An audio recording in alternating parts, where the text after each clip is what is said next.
What's up everybody, this is Oscar from Discover Mindfulness. For a couple of years now, I've stopped actively following the news. It made me happier and helped me to live from my values and ideals. Many people tell me, but it's important to know what's going on in the world. To them I say, why?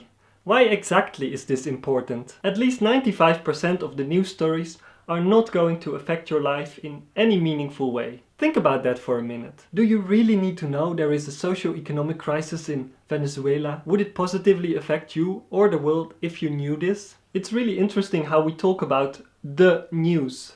Why do we put this article "the" there? All we get when we go to major news websites is a very particular selection of things that happen in the world, viewed through a very particular angle. To be honest, most sources talk almost exclusively about things that went wrong or are about to go wrong. So, by reading these news stories, you are setting yourself up to view the world through a pessimistic lens. The processing of what we read and see happens for a large part at an unconscious level.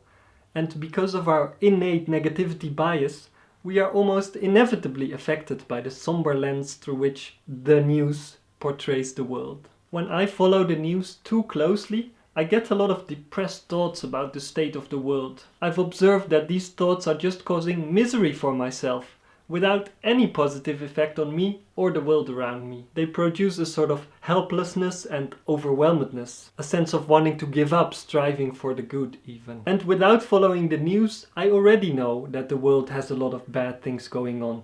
And I'm doing the best I can to contribute to positive changes in the world. However, with so many issues in the world, I cannot possibly address all of them. But you might say, what about the really important things that will affect you in some way?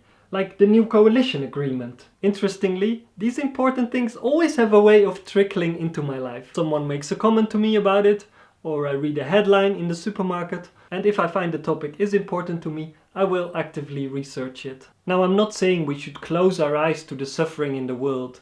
It's just the mindless, automatic consumption of news that I'm limiting in myself. I do think it's important to watch documentaries or read long-form articles about the state of the world, and use those instances to actively connect with the topic and practice compassion for the people involved. By limiting news intake, I found that I'm more able to focus on the things that are important to me, like sustainability and spiritual growth, and worry less about the things I can't do anything about. And that's all for today, so bye bye and see you next time.